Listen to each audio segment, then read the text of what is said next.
একবিংশ শতাব্দীর পৃথিবী, পুরো দুনিয়াটাই এখন একটি গ্রাম, গ্লোবাল ভিলেজ। আমার ঘরে, আমার দেশে আমি যা ইচ্ছা তাই করব, এখন তা চলে না। কারণ আমার ঘরের উত্তাপ অন্যের ঘরেও ছড়িয়ে পড়তে পারে। এই যে বাংলাদেশে এত হাঙ্গামা, তা একান্তই আমাদের নিজেদের বিষয়, এমনটি ভাবতে পারেন শুধু নির্বোধরাই। বাংলাদেশ নিয়ে আন্তর্জাতিক পর্যায়ে খেলা শুরু হয়ে গেছে। দেশের রাজনীতি এখন আর দেশে নেই। দারুণ চাপে পড়েছে প্রফেসর ইউনূসের নেতৃত্বাধীন অন্তর্বর্তীকালীন সরকার। আইনশৃঙ্খলা পরিস্থিতি খারাপ, অর্থনীতি ভালো নয়, বিনিয়োগ নেই, একের পর এক শিল্প কারখানা বন্ধ, কর্ম হারিয়ে বেকার লক্ষ লক্ষ শ্রমিক। এর মধ্যে যুক্ত হয়েছে বিদেশিদের প্রশ্নবাণ। এত চাপ সামলে ইউনূস কি টিকে থাকতে পারবেন? এ নিয়ে আজকের সুভাষণ। বেশ গরম একটি খবর হলো, মঙ্গলবার প্রধান উপদেষ্টা প্রফেসর ইউনূসের সঙ্গে সাক্ষাৎ করেছেন ঢাকায় নিযুক্ত মার্কিন যুক্তরাষ্ট্রের চার্জ অ্যাফেয়ার্স ট্রেসি জ্যাকবসন। এই সাক্ষাৎ যে রুটিন সাক্ষাৎ নয়, তা গণমাধ্যমে প্রকাশিত খবরই পরিষ্কার। বলা যায়, মার্কিন এই কূটনীতিকের জিজ্ঞাসাবাদের মুখে পড়েছিলেন প্রফেসর ইউনূস।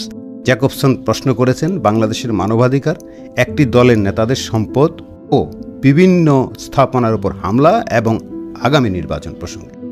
জ্যাকবসন পরিষ্কারভাবে বলেছেন, মার্কিন যুক্তরাষ্ট্র বাংলাদেশের নতুন সরকারের অধীনে একটি স্বাধীন, নিরপেক্ষ ও অন্তর্ভুক্তিমূলক নির্বাচন দেখতে চায়। এর অর্থ হল আওয়ামী লীগকে নির্বাচনে অংশগ্রহণ করতে দিতে হবে। তিনি প্রশ্ন করেছেন অপারেশন ডেভিল হান্ট প্রসঙ্গেও। এই অপারেশনের মাধ্যমে যে আওয়ামী লীগের নেতাকর্মী ও তাদের সম্পদ ধ্বংসের তথ্য ও অভিযোগ আসছে, সেই বিষয়টিও আলোচনায় এনেছেন। মানবাধিকার যেন লঙ্ঘিত না হয় সে ব্যাপারে সতর্ক করেছেন। জবাবে প্রফেসর ইউনূস আশ্বাস দিয়েছেন মানবাধিকার সমুন্নত রাখার। ইউনূস সরকারের আরেকটি বড় চিন্তার বিষয় হলো সকল ধরনের মার্কিন সাহায্য বন্ধ হয়ে যাওয়া। বিশেষ করে USAIDর সহায়তা বন্ধ হওয়ায় ধুঁকছে অনেকগুলো প্রকল্প। ফান্ডিং বন্ধ হওয়ায় এরই মধ্যে 1000 কর্মী ছাঁটাই করেছে ICDDRB। দেশব্যাপী এই সংস্থার অধীনে প্রকল্পগুলোতে কর্মরত আছেন প্রায় 20,000 কর্মকর্তা কর্মচারী। তারা সকলেই রয়েছেন ঘোর অনিশ্চয়তার মধ্যে।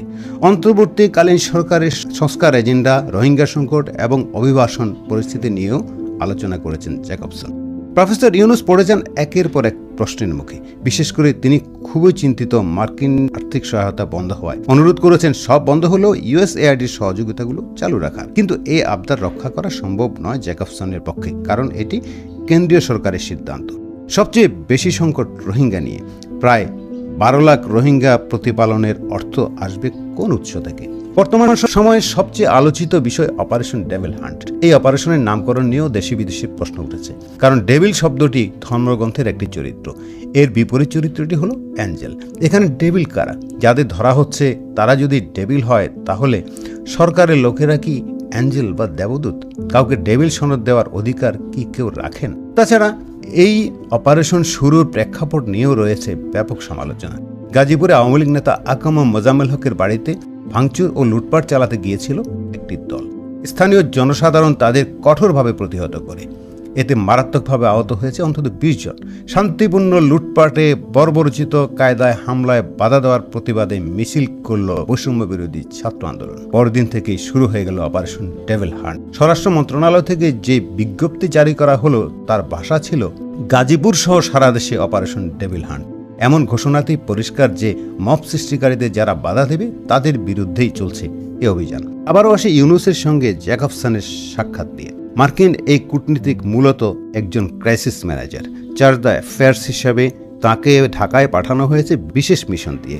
জ্যাকবসন এমনই একটি সময়ে ইউনূসের সঙ্গে সাক্ষাৎ করেছেন, যার 2 দিন পর মার্কিন প্রেসিডেন্ট ডোনাল্ড ট্রাম্পের সঙ্গে দ্বিপাক্ষিক বৈঠকে মিলিত হচ্ছেন ভারতের প্রধানমন্ত্রী নরেন্দ্র মোদী। দুজন বেশ ঘনিষ্ঠ বন্ধু।